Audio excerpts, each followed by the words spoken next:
अब हम भारत में वन और वन्य जीव संरक्षण से संबंधित उपायों के बारे में देखेंगे। देखिए, इस चैप्टर में सबसे पहले तो जो हमारी बायोडाइवर्सिटी है यानी जैव विविधता, उसके लिए वनों का होना बहुत आवश्यक है। तो उनके संरक्षण के लिए सरकार द्वारा क्या उपाय किए गए हैं, इनके कुछ विशेष प्रावधान इस पाठ में बताए गए हैं। जैसे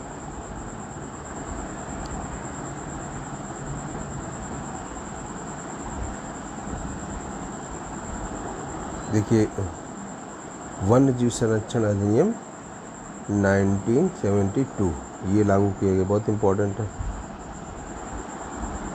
जिसके अंतर्गत प्रोजेक्ट टाइगर और नेशनल पार्क ये सब बनाए गए हैं। इसी के बाद प्रोजेक्ट टाइगर यानी टाइगर को बचाने के लिए 1973 में बनाया गया। तो ये भी एक इम्पोर्टेंट क्वेश्चन बनते हैं। नेक्स्ट देखिए,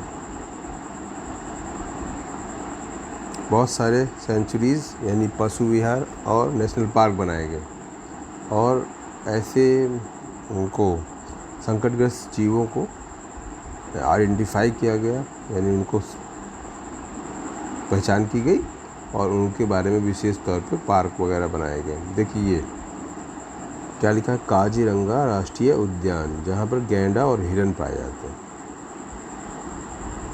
काजीरंगा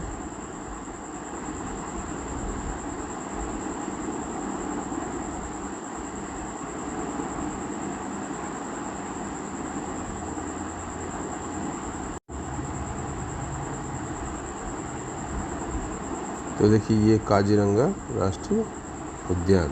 काजीरंगा फेमस है ये राइनोसोर्स यानी गैंडे के लिए संरक्षण के लिए, और भी जीव हैं वहाँ पे। बाघ परियोजना जो अभी मैं बता रहा था आपको, वो परियोजना ये है जिसे बाघों के संरक्षण के लिए 1973 में स्टार्ट किया गया था। ये भी आपको इम्पोर्टेंट फैक्ट याद रखें। फिर वनों संरक्षण के लिए क्या किया गया है, वनों को कैटेगराइज कर दिया गया है। जैसे उनको आरक्षित वन, ठीक है, रक्षित वन,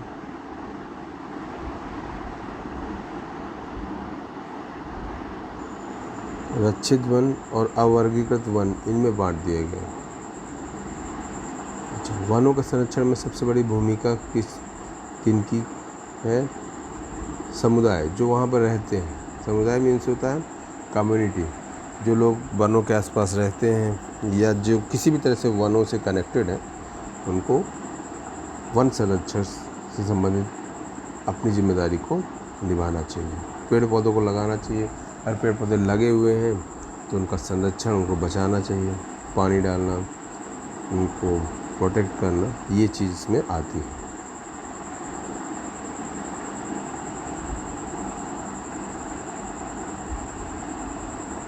इसके बाद हम देखेंगे लास्ट में एक स्टेटमेंट, बहुत ही फेमस स्टेटमेंट, महात्मा बुद्ध बौद्ध धर्म के संस्थापक, उनका पेड़ यानी कि जो पेड़ पौधे होते हैं, वन होते हैं, एक विशेष असीमित दयालु उदारपूर्ण जीवधारी हैं जो अपने सतत पोषण के लिए, ये स्टेटमेंट है, पेड़ एक विशेष असीमित दयालु और उदारपूर्ण जीवधारी हैं जो अपने सतत पोषण के लिए कोई मांग नहीं करते और दानशीलता पूर्वक अपने जीवन की क्रियाओं को भेंट करते हैं। वो सभी की रक्षा करता है और स्वयं पर कुढ़ानी चलाने वाले विनाशक को भी छाया प्रदान करते हैं। तो ये महात्मा बुद्ध का स्टेटमेंट है।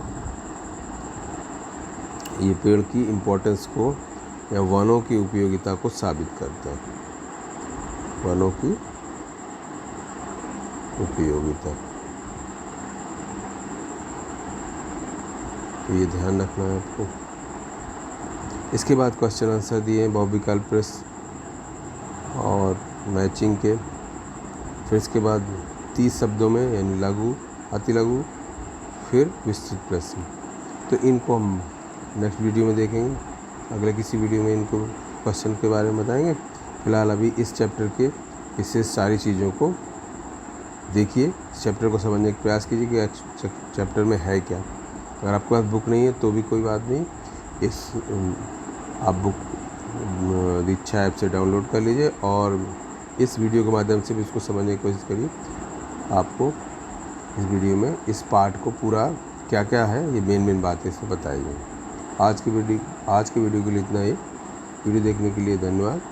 इसे अपने दोस्तों के बीच में शेयर करिए और इस वीडियो को कम से कम 2 बार आप देखिए, जिससे कि पूरा लेसन क्लियर हो जाए। Okay, thank you.